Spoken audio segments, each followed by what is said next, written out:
মঙ্গলবার আইএনটিটিইউসি নেতার নেতৃত্বে উচ্ছেদ হওয়া দোকানদারেরা ওই পার্কে গিয়ে বিক্ষোভ দেখান। রাজু আলুওয়ালিয়া বলেন, প্রায় 2 বছর আগে সেন্ট জোসেফ হাইস্কুলের সামনে জিটি রোডের পাশে ব্যবসা করা 41 জন দোকানদারকে উচ্ছেদ করা হয়েছিল। সেই সময় এই প্রতিশ্রুতি দেওয়া হয়েছিল যে তাদেরকে পুনর্বাসন দেওয়া হবে। তাদের মধ্যে কেউ চা বিক্রি, কেউ মোটরসাইকেল মেরামত করত, কেউ বা ছোট ব্যবসা করে তাদের সংসার চালাত। কিন্তু 2 বছর কেটে গেছে। সেই 41 জন দোকানদারের মধ্যে একজন দোকানদার ছাড়া আর কাউকে পুনর্বাসন করা হয়নি। সেখানে একজন দোকানদারকে আসানসোল নার্সারিকে ব্যবসা করতে দেওয়া হয়েছে। বাকি 40 জন দোকানদারকে কোনো পুনর্বাসন দেওয়া হয়নি। তারা গত 2 বছর ধরে ঘুরে বেড়াচ্ছেন, কিন্তু তাদের কোনো পুনর্বাসন দেওয়া হচ্ছে না। রাজু আলুওয়ালিয়া স্পষ্টভাবে বলেন যে এই ক্ষেত্রে আসানসোল পুরনিগমে দুর্নীতি হয়েছে। মেয়র বিধান উপাধ্যায় ও ডেপুটি মেয়র ওয়াসিমুল হক সহ অন্যান্যরা এটি সম্পর্কে অবগত আছেন, কিন্তু কেউই এ বিষয়ে কোনো পদক্ষেপ নিচ্ছেন না। তিনি প্রশ্ন তোলেন যে শুধুমাত্র একজন দোকানদারকে পুনর্বাসন দেওয়ার কারণ কি। সাংবাদিকরা রাজু আলুওয়ালিয়ার কাছে জানতে চান যে তিনি নিজে তো তৃণমূল কংগ্রেসের শ্রমিক ইউনিয়নের একজন নেতা। তা সত্ত্বেও তিনি তৃণমূল পরিচালিত আসানসোল পুরনিগমের বিরুদ্ধে দুর্নীতির গুরুতর অভিযোগ তুলছেন। রাজু আলুওয়ালিয়া বলেন, মমতা বন্দ্যোপাধ্যায়ের নেতৃত্বে বাংলায় এমন একটি সরকার রয়েছে যারা পুনর্বাসন ছাড়াই কাউকে উচ্ছেদে কখনো বিশ্বাস করে না। তবে আসানসোল পুরনিগমের কিছু লোক মমতা বন্দ্যোপাধ্যায়ের আদর্শকে উপেক্ষা করে কাজ করছেন। পুনর্বাসন ছাড়াই উচ্ছেদ করা হচ্ছে, যে কারণে আসানসোল পুরনিগমের ভাবমূর্তি ক্ষুণ্ণ বা নষ্ট হচ্ছে।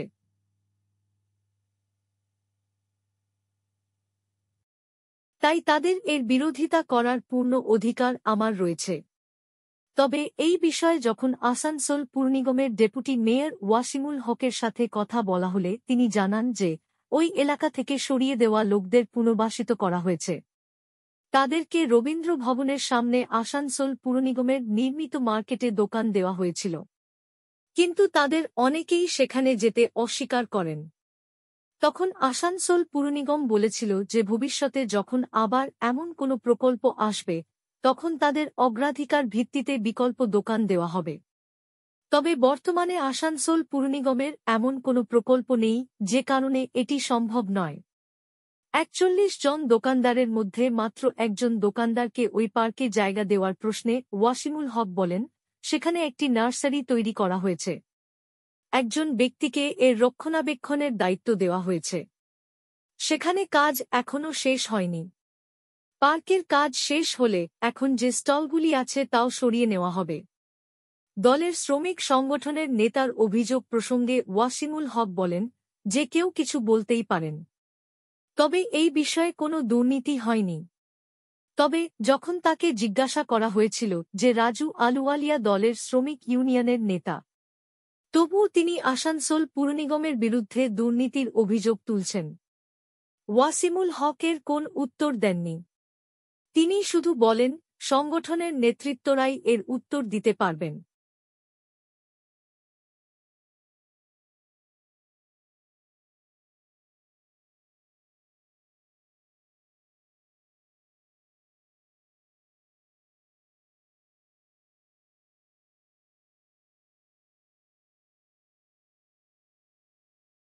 আজকে 1.5-2 বছর আগে এই জায়গাটাতে প্রায় 41 জন দোকানদাররা ছিল। তারা কেউ 4-5টা গাছ বিক্রি করতো, তারপরে আপনার অনেকগুলো মোটরসাইকেল মিস্ত্রি ছিল, অনেকগুলো চা দোকান ছিল, তারপরে আপনার ওই হাড়িয়া দোকান ছিল, তারপরে আপনার মানে বিভিন্ন রকম পাখি দোকান ছিল, অনেক কিছু ব্যাপার এখানে ছিল। 41 জন লোক ছিল। 41 জন লোককে পুনর্বাসন ছাড়াই আসানসোল নগর নিগমের আধিকারিকরা হাঁটিয়ে দিলেন। হাঁটিয়ে দিয়ে বললে আমরা পুনর্বাসন করবো। 2 বছর হয়ে গেলে আজ পর্যন্ত পুনর্বাসন হয়নি। আর সবথেকে আশ্চর্যের ব্যাপার, 41 জন লোক মধ্যে একজনকে পুনর্বাসন দেওয়া হয়েছে। কার শর্তে?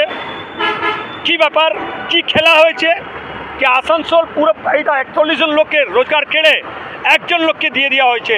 পুরো এই পার্কটা একজন লোক, আসানসোল নার্সারি বলে একজন লোককে দিয়ে দেওয়া হলো। কেন দেওয়া হলো? এখানে দুর্নীতি হয়েছে। 41 জন বাদ দিয়ে একজন লোকে দোকান অ্যালট করা আছে দুটা, পুরো পার্কটা ওকে দিয়ে দেওয়া হলো। মেয়র সাহেব কি জানেন না? ডেপুটি মেয়র আসানসোলে মসিউমালা জানে না? এখানকার বাকি কোনো নেতারা জানেন না যে কীভাবে দেওয়া হয়েছে? এই দুর্নীতির তদন্ত হওয়া দরকার। কেন এই দুর্নীতি হয়েছে? নিশ্চয়ের পেছনে দুর্নীতি হয়েছে। আসানসোল নার্সারি কি করে এই জায়গাটা পেল? 41 জন থেকে 40 জন বাদ হয়ে গেল, একজন লোক দোকান পেল। এটা তো আশ্চর্যের ব্যাপার। পুনর্বাসন ছাড়া, দিদি বলছেন পুনর্বাসন ছাড়া কাউকে উচ্ছেদ করে যাবে না। 2 বছর ধরে পুনর্বাসন ব্যবস্থাতে ঘুরে বেড়াচ্ছে। ও বলছে আজকে আসো, কাল আসবো, মার্কেট হবে, পালানো হবে, ঠিকানো হবে। আর তুমি সব জায়গায় বলছো ফুটপাথ উচ্ছেদ করে দেবো পুনর্বাসন ছাড়াই। এই 40 জন লোকের পরিবার কী করে চলছে? এটা তো কোনোদিন কেউ খোঁজ নিতে আসেনি। সেই জন্যে আজকে আমরা এখানে এসেছি যে এই যে আপনারা দেখুন, চলুন আমরা সব দেখাতে চাইছি যে আপনারা দেখুন যে কীভাবে এই পুরো পার্কটা আসানসোল নার্সারিকে দেওয়া হয়েছে।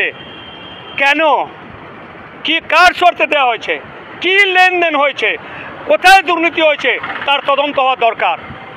আমরা চিঠি দিয়ে আমরা মুখ্যমন্ত্রীকে জানিয়েছি এই ব্যাপারটা। তো আশ্চর্যের ব্যাপার, 41 জনের মধ্যে 40 জন বাদ আর একজনকে দিয়ে দেওয়া হলো। কেন? আপনি তৃণমূল নেতা, তৃণমূল পার্টির বোর্ড হয়েছে কর্পোরেশনে, তার বিরুদ্ধেই আপনি আবার একটা কথা বলছেন। মা মাটি মানুষের সরকার আছে, আমাদের নেত্রী হচ্ছে মমতা বন্দ্যোপাধ্যায়। আপনি মমতা বন্দ্যোপাধ্যায়ের যে নির্দেশ আছে, কাউকে পুনর্বাসন ছাড়া উচ্ছেদ করা যাবে না। তো উচ্ছেদ হয়েছে 2 বছর পর আমি এখানে এই প্রতিবাদ করতে এসেছি। তো সেটা কি অন্যায়?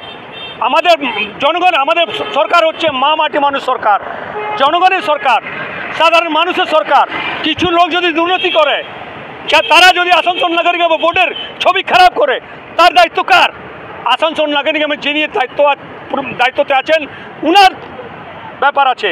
তো তার মানে ওখানে দুর্নীতি হয়েছে, তার মানে পুনর্বাসন হয়নি।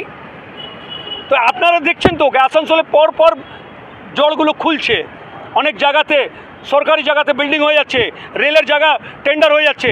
এইভাবে আপনি আর একটা তদন্ত দেখুন আসানসোলে কীভাবে আসানসোল নগর নিগম একজন লোককে পুরো পার্ক দিয়ে দিল চালাবার জন্যে, আর 40 জন পেটের যার বেকার ছেলে আছে তাদের পেটে লাথি মেরে বার করে দিচ্ছে। এটা তো বরদাস্ত করা যাবে না। আমাদের আশ্বাসন দেওয়া হয়েছিল পুনর্বাসন পাবো, এখনো পুনর্বাসন পাইনি, কি বলবো? যেখানে হবে সেমন দেবে সরকার। বাকি আপনি দেখবেন রবীন্দ্র ভবনের উল্টো দিকে যে দোকান স্টলগুলো আছে, সেখানে আপনার সার্কিট হাউসের পাশে, এবং এখানে যারা যারা ইচ্ছুক যেতে চাইছিল তাদেরকে দেওয়া হয়েছে, সবাই পেয়েছে। যারা যায়নি, যারা নেয়নি, যে গ্যারেজ করবো না, করবো না, করবো না, তারা নিইনি, তাদেরকে বলা হয়েছিল অন্য জায়গায় যখন হবে তখন দেওয়া। এখনও তখন আমাদের প্রজেক্টটা অ্যাপ্রুভাল হয়নি, হলে পাবে। আপনাদের এই শাসক দল আপনাদের বিরুদ্ধেই বিক্ষোভ করছেন, এটা সেটা আমার নেতাদের বলবে। তারা অভিযোগ করছেন যে এইটাতে দুর্নীতি হয়েছে, একটাকেই পার্ক দেওয়া হয়েছে, নার্সারিকে দেওয়া হয়নি কাউকে, একটা স্টল দেওয়া হয়েছে, সে মেনটেন করছে গার্ডেন, ঠিক আছে। এখন আমরা পুরো ফুল ফেজে কাজটা কমপ্লিট হয়নি। যখন এখন ওই যে স্টলটা লাগাচ্ছে নার্সারি, ওর বিরুদ্ধে যে অভিযোগ করছে, সেটা একটা স্টল দেওয়া হয়েছে, পুরো পার্কটা ওরা মেনটেন করবে।